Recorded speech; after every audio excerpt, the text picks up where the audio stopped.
Official pick time. A gun to your head. The cartel is waterboarding you. Your life is on the line. They're telling you, give me your pick on who's going to win every single fight for UFC Seattle, Cejudo versus Song. Before we get into the picks, let me remind you, picks and bets are very different. If you want my bets, there's a link down in the description. Sign up for Home of Fight Picks. You'll get a 5-day free trial with code HeyJive.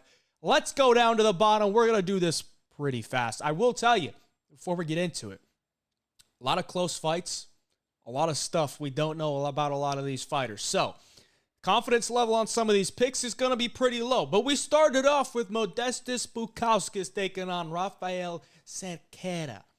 It's not Rafael, it's Rafael Cerqueira. This dude is dead to me, Rafael Cerqueira, because the dude took one punch from Aslan, who we'll talk about later, and shelled up. It looked like a fixed fight.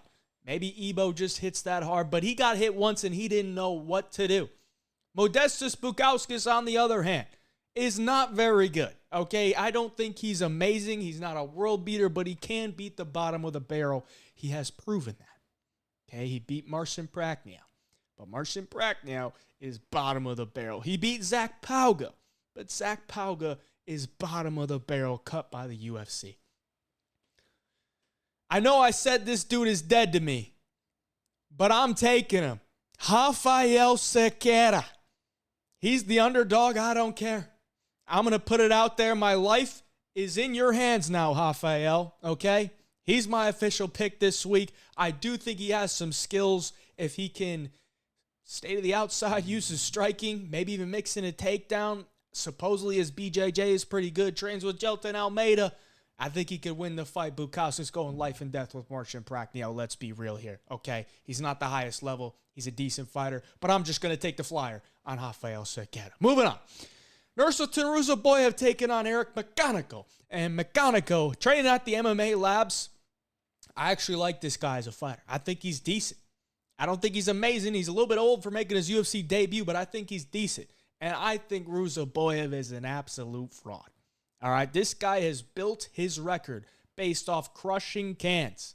And a lot of cans, I will tell you that, because you'll look at his record and be like, oh, this guy's got 50 fights. They're absolute bums. Okay, he comes into the UFC, fluke KO over Bruno Ferreira. I bet on him there. That was the luckiest bet I've ever probably made. Then he beats Cedric Dumas by poking him in the eye and knocking him out. And then he gets fraud checked by Joaquin Buckley. Did absolutely nothing to Joaquin Buckley. And I know that's Joaquin Buckley. But if you watch his fights, all this guy has is a right hand. That's it. All he has is a right hand.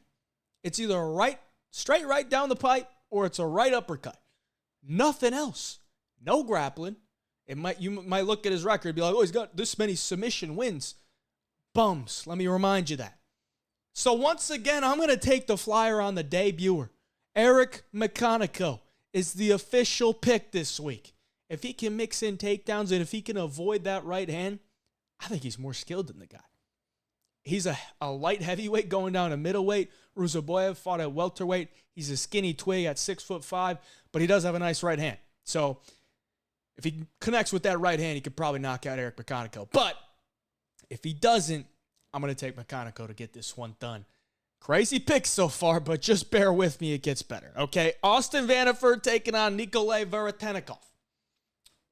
A fight that they just came up with out of nowhere.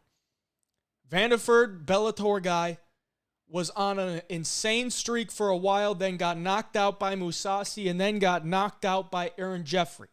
Those are two really good fighters, okay? Really good fighters. The best that Bellator probably has to offer, which is no longer available. Then he takes some time off, comes back in the LFA, and wins in, like a minute, knocks the guy out in like a minute. Not really reading too much into that, but trains at ATT.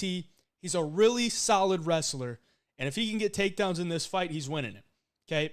Because Veretennikov is a solid striker. He does a lot of things well, but he's getting taken down in a lot of these fights, and I just think Austin Vanderford, a guy that fought at 185, I know this is a catchweight bout, but he's going to be a little bit bigger, thickness-wise, I would say, because Veretennikov's going to have a couple inches on him. But I do think if he can get takedowns, he can win this fight. He's fighting in his home region of the USA in Washington. I'm going to take Austin Vanderford to get this one done. Moving on. Ricky Simón, Javid Basharat. If you watched my early picks video, you know I was leaning towards Ricky Simón. But I just can't do it. I just can't do it, man. I just can't do it. I'm looking at Ricky Simón's fights, and I just don't think he can have that much success with the takedowns, with his boxing, to beat Javid Basharat. So I'm going to take Basharat here. I just think he's too fast on the outside. I think he can counter-wrestle Ricky Simón when Simón is looking for his takedowns. And when Simón gets his takedowns, he's just not doing anything with them. Like, he can pick you up, drop you down to the ground, but then boom, they're right back up to their feet. And I think Javid is a really good scrambler, a really good wrestler for how tall and long he is. And I just think from the outside, he's going to be way too fast for Ricky Simón. Simón's not going to be able to hit him. His entries are not good with his hands. He's going to have to rely on that wrestling, and I just don't know how he wins a 15-minute decision unless he just absolutely smothers him, and I just can't trust him to do it. So I'm going to take Javid Basharat for the official pick, and we can move on. Mansour Abdul Malik, Nick Klein, this one's pretty straightforward. If Nick Klein can't get out of the first round, he's screwed because Mansour Abdul Malik is going to bring the power on the hands. He's got a nice snappy jab, a real powerful jab, nice 1-2. Some hard kicks, gets you down to the ground, nasty ground and pound, and I think he just big brothers Nick Klein. So Nick Klein had that nice submission on the Contender Series. I don't know that he's going to be able to find the back of Mansour. Maybe he can. He's a decent grappler, but on the feet, he will be a sitting duck. Okay, Mansour Abdul Malik is the official pick. We move on. Andre Fili taking on Melquizael Costa. Very good fight here.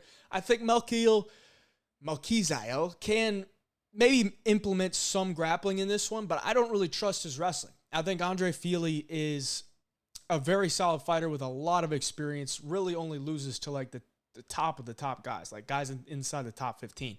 I don't really think Costa is at that level just yet. I think from range, Costa can land some nice kicks. He loves the body kick. He loves his low kicks. He's going to throw a lot of those. He doesn't really go to the head too much, which is another reason why I think Fili's going to have some success here if it goes to the scorecards, because Fili's a guy that really likes to pop the jab out there, throw head kicks. He's the guy targeting the head more. And I think damage to the head is getting judged by the judges more than these leg kicks, these body kicks. So I think Andre Fili is probably going to win a decision here. I think he could mix in some of his own offensive wrestling. He's just got to, beware of the jiu-jitsu game from Melquizael Costa and can't get out scrambled to where Costa's on his back. But I'll take Andre Fili for the official pick. We move on. Iwan Cutelaba taking on Ibo Aslan. Another one where I was leaning towards the underdog in Iwan Cutelaba. But like I said with Ricky Simón, I have to trust him to smother this guy to the point where he can't be smothered anymore. And I just can't trust these fighters to do that because Cutelaba on the feet, he's hittable. He does move his head a lot more than Ibo does, but he's hittable and he's a little bit of a wild man. And if he gets into a wild exchange with Ibo just hits a lot harder. He's sharper on the feet, really solid leg kicks. And after the first round, if Cutelaba gets some takedowns in the first round, after the first round, he becomes very, very hittable on the feet. He's going to have a ground advantage in this one, which is why I was leaning towards him. But I just can't trust him to use it, and I just can't trust that he comes in with a great game plan. So I'm going to take Ibo Aslan for the official pick, but that is a very low confidence one there because, if Cutelaba gets his grappling going, we haven't really seen too much from Ibo's ground game, and I don't think it's going to be on the level of E1's. But either way, I'm going to take Ibo for the official pick. Moving on. Alonzo Menifield taking on Julius Walker. Another one where we get a UFC debuter with not much experience, and I just can't go with it, man. I think Julius Walker is a really good athlete. I think he showed a lot of good stuff in his fights, but this is just too green of a guy for me to take in my official pick. Okay, Alonzo Menifield's been around for a while, been there, done that, fought a lot better guys. His last two wins are to Carlos Olberg and Azamat Murzakanov, two elite strikers. Julius Walker's not an elite striker. He's actually not even a very good striker. And I think Alonzo will probably use his striking advantage in this fight. If Julius Walker doesn't get him down to the ground, then that's where he's going to have success with his jiu-jitsu, with his ground and pound. Is his jiu-jitsu that good? I don't know. Alonzo Menifield doesn't really have a neck, so that's going to be a problem if he's looking for some chokes. But either way, I got to go with the experience here. In Alonzo Menifield, I think him moving back down to Fortis MMA, away from Pat Barry, might be a good move. So I'm going to bank on that one here. Okay, Alonzo Menifield is the official pick. Moving on. John Silva taking on Malik Baghdasaryan. Probably my favorite fight on the card, and one that I think could play out closer than the odds would entail. I would say John Silva is the better fighter, 100% the better fighter in this matchup. But if he just stands and kickbox with Malik Baghdasaryan, Malik's going to have some success because Malik is a really good kickboxer, and he's very sharp, very fast. John Silva is just going to hit a little bit harder, and he's going to have really good timing. The timing that this guy has on the feet is very, very good. A lot of these fighting nerds guys do. Look at Mauricio Rufy, unbelievable counter-striking. Even Kyle Bahalio, really solid striking, really improved that part of his game. Carlos Prates, really good striker, really good counter. John Silva is on that level. He's a very good counter striker, and I think he probably does make Malik pay for the times that he misses on the feet. And if he wants to mix in some grappling, he's going to have a massive advantage in that realm as well. Malik is just not a good grappler. I don't want to say poor takedown defense because he has decent entry-level takedown defense, but then it tires him out. And if he's on the ground, he's always live to get subbed. So Malik, he's going to have to keep this one on the feet to win it. And even if he does, I don't know that he outstrikes John Silva. So John Silva is going to be the official pick this week. And we move on to the feature bout of the night. We got Rob Font taking on Gene Matsumoto. Very interesting matchup. I love Gene Matsumoto as a prospect, but I'm looking at this and I'm like, this is a little bit too much too early, boys. Okay, Gene Matsumoto just went life and death with Brad Katona. Like, that was a really close fight where both guys had a lot of good moments. Brad Katona's cracking him with stuff. Brad Katona's taking him down. But Gene still found a way to win the fight. I think the guy's got a lot of heart, but he is hittable on the feet. And I don't really know that his wrestling is to a level to where he can just wet blanket Rob Font. I do think he can get takedowns, but as we saw in Rob Font's last fight against Kyler Phillips, he was getting taken out, but he's getting right back up. I think on the feet, if Rob Font can get his jab going, could get into a flow, he's the guy that was originally on this card. Gene is taking this fight on short notice, so it's a short notice fight for Gene and a huge step up in competition. I just can't go for it. So I'm going to take Rob Font for the official pick. The only thing that kind of scares me for Rob Font in this one is if he does defend the takedowns, how does he respond to getting hit? You know, there's at times in his recent career where he's getting hit and he's looked like he's about to get knocked out or he's swabbled by something. And it's not a good look to the judges, but I'm still going to side with the experience here in Rob Font. The guy that was supposed to be on this card was training for Dominic Cruz. And just a lot more experience, a lot more high-level experience. I'll take Rob Font. And this is the year of the undefeated records turning into from the bagels to the ones, dude. Gene Matsumoto, 16-0. It's the year of the undefeateds losing their O. Moving on. Brendan Allen taking on Anthony Hernandez. We got a decent matchup here, but I do think it could end up being one-way traffic. I do think Brendan Allen is a very good grappler, very solid striker, but he's going to have to get to the positions that he likes in this one because Anthony Hernandez is going to bring the pace. He's going to wear you down. And as we saw in Brendan Allen's last fight, after round one, he wasn't having much success. He turned into a guard puller, a guy that's laying on his back, inviting you to come into his guard. Not a good look. Hernandez, on the other hand, is always going to keep moving. He's always going to keep pushing. He's going to land some nasty ground and pound. He's going to out-grapple. He's going to pick you up. He's going to drop you down to the ground, let you get back up, pick you up again, drop you down. And that's a brutal thing to go through.